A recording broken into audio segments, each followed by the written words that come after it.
اهدنا الصراط المستقيم हमको सीधे रास्ते चला।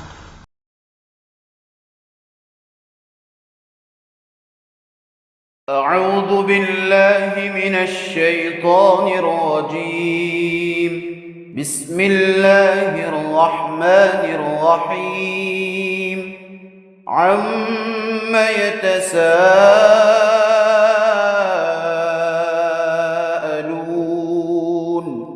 عن النبأ العظيم الذي هم فيه مختلفون. كلا سيعلمون ثم كلا سيعلمون. ألم نجعل الأرض مهادا والجبال أوتادا وخلقناكم أزواجا وجعلنا نومكم سباتا وجعلنا الليل لباسا وجعلنا النهار معاشا وبنينا فوقكم سبعا شدادا وجعلنا سراجا وهاجا وأنزلنا من المعصرات ماء ثجاجا لنخرج به حبا ونباتا وجنات ألفافا. إن يوم الفصل كان ميقاتا يوم ينفخ في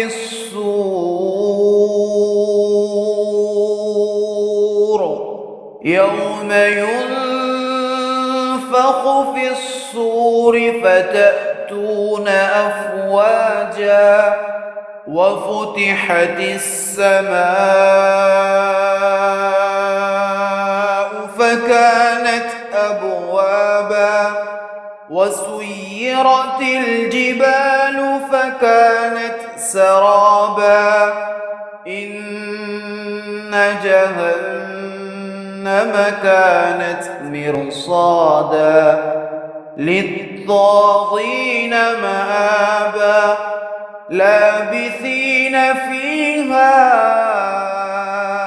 أحقابا لا يذوقون فيها بردا ولا شرابا إلا حميما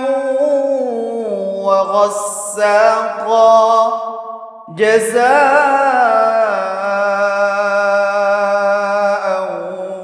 وفاقا. إنهم كانوا لا يرجون حسابا وكذبوا بآياتنا كذابا وكل شيء أحصيناه كتابا فذوقوا فلن نزيدكم إلا عذابا. إن للمتقين مفازا حدائق وأعنابا وكواعب أترابا وكأسا دهاقا لا يسمعون فيها لغوا ولا كذابا جزاء من ربك عطاء حسابا. رب السماوات والأرض وما بينهما الرحمن وما بينهما الرحمن لا يملكون منه خطابا يوم يقوم الروح والملائكة صفا لا يتكلمون إلا من أذن له الرحمن وقال صوابا ذلك اليوم الحق فمن شاء اتخذ إلى ربه مآبا إنا أنذرناكم عذابا قريبا يوم ينظر المرء ما قدمت يداه ويقول الكافر يا ليتني كنت ترابا. شروع اللہ کا نام لے کر جو بڑا مہربان نہایت رحم والا ہے. یہ لوگ کس چیز کی نسبت ایک دوسرے سے پوچھتے ہیں؟ کیا اس بڑی خبر کی نسبت جس میں یہ اختلاف کر رہے ہیں؟ دیکھو یہ انقریب جان لیں گے، پھر دیکھو یہ انقریب جان لیں گے. کیا ہم نے زمین کو بچھونا نہیں بنایا اور پہاڑوں کو اس کی میخیں نہیں ٹھہرایا؟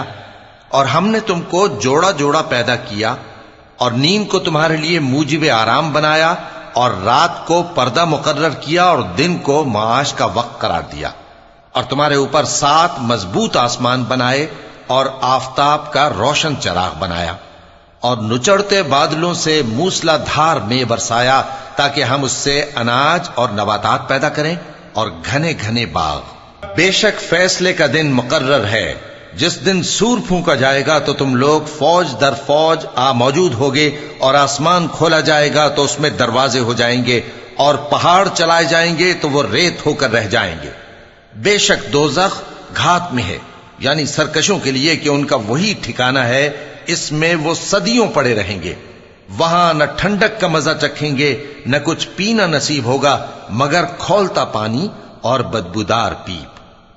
یہ بدلہ ہے ان کے اعمال کے موافق. یہ لوگ حساب آخرت کی امید ہی نہیں رکھتے تھے اور ہماری آیتوں کو مسلسل جھٹلاتے رہتے تھے، اور ہم نے ہر چیز کو لکھ کر محفوظ کر رکھا ہے. سو اب مزہ چکھو، ہم تم پر عذاب ہی بڑھاتے جائیں گے. بے شک پرہیزگاروں کے لیے کامیابی کا گھر ہے، یعنی باغ اور انگور اور ہم عمر بھرپور جوان عورتیں اور شراب کے چھلکتے ہوئے جام. وہاں وہ نہ بیہودہ بات سنیں گے نہ جھٹلانے کی باتیں. اے نبی صلی اللہ علیہ وآلہ وسلم، یہ تمہارے پروردگار کی طرف سے صلہ ہوگا جو حساب کے مطابق انعام ہوگا.